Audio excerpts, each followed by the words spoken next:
According to the U.S. Centers for Disease Control and Prevention, smoking causes approximately 480,000 deaths each year, and that's just in the United States. This is why smoking is the #1 most preventable cause of death. Everybody knows the science and statistics behind smoking at this point in 2018 tells us that it's terrible for you, yet approximately 1/5 of American adults still do it. So my purpose today is to try and give those of you that smoke a few reasons on why you should quit and how, and also to prevent those of you that don't smoke from ever trying it. Because although I do recognize that there are some positives to smoking, the numerous adverse health effects of smoking and vaping far outweigh them.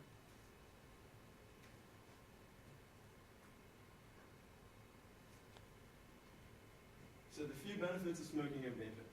Before I dive into all the negatives of smoking and vaping, let me first establish that I recognize the benefits of smoking and vaping. I see where people can get hooked to it. A lot of people that smoke, they claim that it calms them when they're angry or anxious. And they also say it helps in social scenarios. So it helps in social scenarios because it can calm your nerves, as I said, and it also makes smokers feel like they're part of a group, because usually you go outside as like a group and stuff, and you all smoke together, so you feel a part of like a group or a team. And it's a good way to make friends when you're at a party.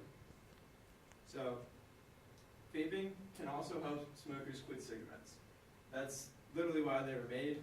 People don't always use vapes for that reason, which I'll get into, but that is the main purpose of why they were made. And also, vaping is considered to be a healthier option to cigarettes. E-cigarettes have been found to not affect heart rate or function, where cigarettes have been proven to have a negative effect on both.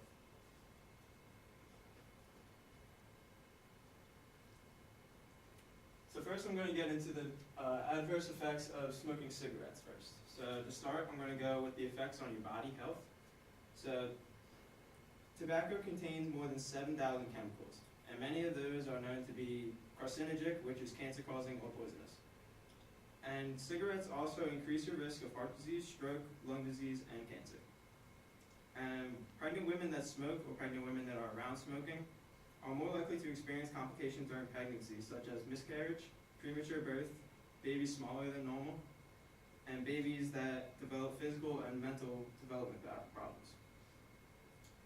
Damages. And smoking cigarettes also damages the musculoskeletal system, such as lower bone mineral density, which leads to higher risk of bone fractures, and it also increases the risk of arthritis.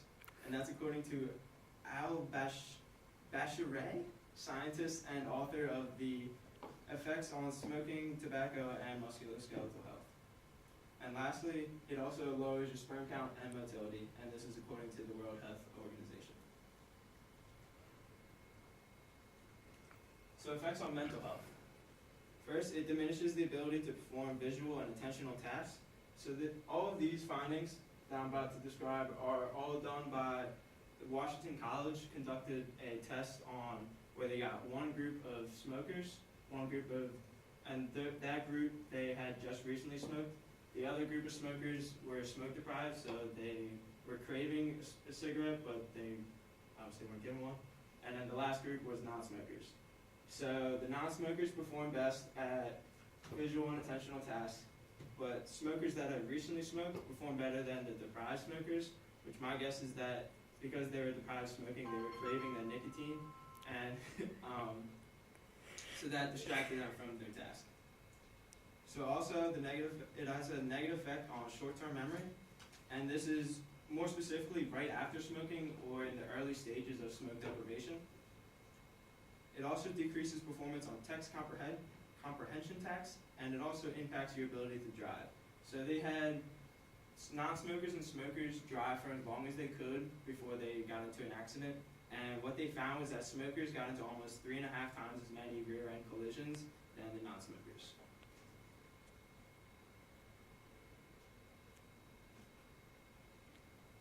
Alright, so the last section on the adverse effects of cigarette smoking are the effect on non-smokers. So according to the Surgeon General, secondhand smoke causes more than 7,300 lung cancer deaths and 34,000 heart disease deaths yearly. Non-smokers who live with smokers have 20 to 30% greater chance of developing lung cancer. And lastly, because of the more than 7,000 chemicals in secondhand smoke, it increases risk of multiple cancers, heart disease, respiratory complications, premature and low birth weight babies, bronchitis, pneumonia, induction and exasperation of asthma, ear infections in kids, and eye and nasal irritation. And this is all according to the Journal of Environmental Health.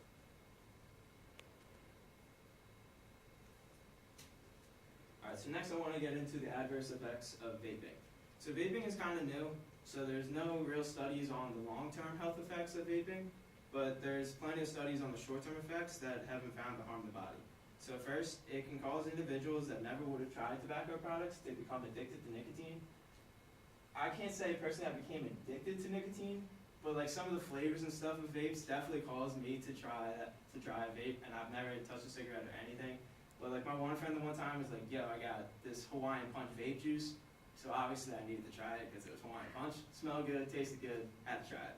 And this leads right into the next point, which is that it can be a gateway to cigarette use. Because once you become addicted to nicotine, you're going to be looking for the fix. So say your vape dies, or you forgot your vape or something, you can just go to the nearest convenience store and buy a pack of cigarettes or something. So it can lead to cigarette use. Third, there are still harmful chemicals in vape juice.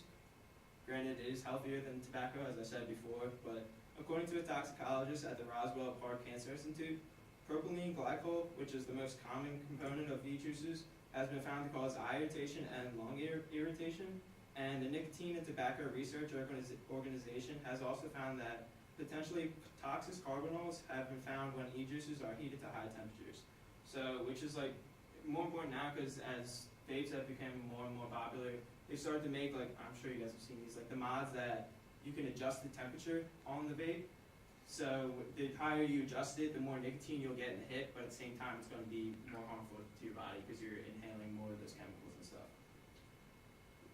So they also build up particles in your lungs just as smoking cigarettes and stuff builds up like that black plaque in your lungs. It's not quite the same particles, but they have found that the metal in the heating atomizers on the vapes gets like mixed into the e-juice from the heat on the vape. So the higher you heat it, it gets mixed in there and you're inhaling all those like little metals and stuff. Next, it also causes throat and mouth irritation, dry cough, headache, nausea, vertigo, respiratory disorders. And it also found that nasal and lung tissue of vapors are more susceptible to infection. So this was actually found by a toxicologist at UNC Chapel Hill. She scraped the cells off of the noses of vapors and non-smokers and measured the activity levels of 594 genes in those cells. And what she found was that 358 of those were diminished in vapors, meaning that the nasal and lung tissue of vapors are more susceptible to infection. And lastly, they have also found that it may also affect sperm count and motility, just as tobacco has. They didn't test it on humans, but they tested on, at NYU, they tested on mice. They exposed mice in the womb to e-cigarette vape and stuff, and those mice were found to have half the sperm count of the mice that weren't exposed and 1/5 the motility.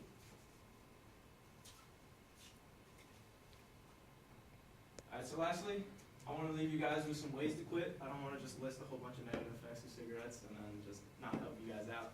So I researched some ways to kick the habit, and first two are kind of obvious. I'm sure you guys know. You take medications like Chantix, or like nicotine patches.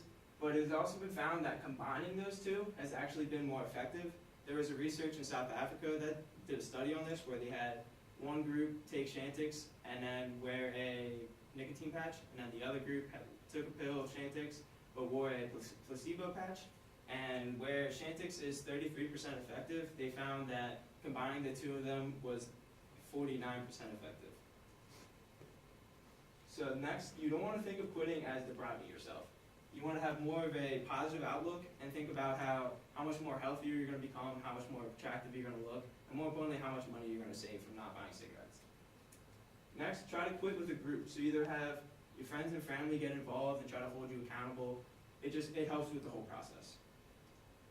And then find healthy alternatives, whether it's exercising or participating in a sport.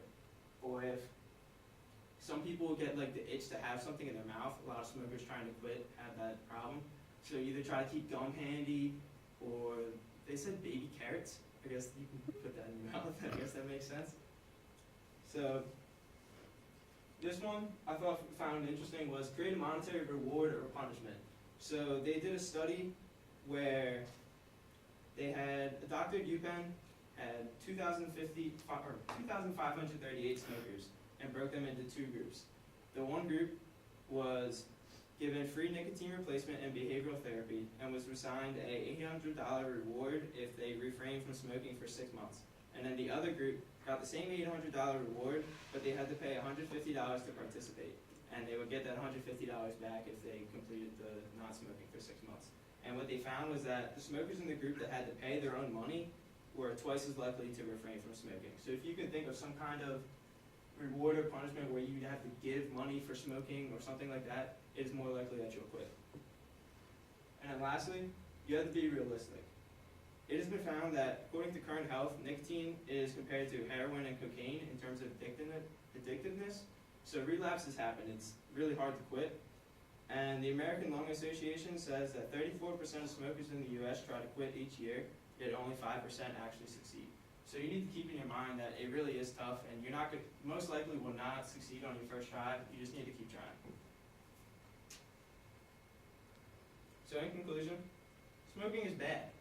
Tobacco is bad. Nicotine is bad. Cigarettes are bad. Vaping is bad.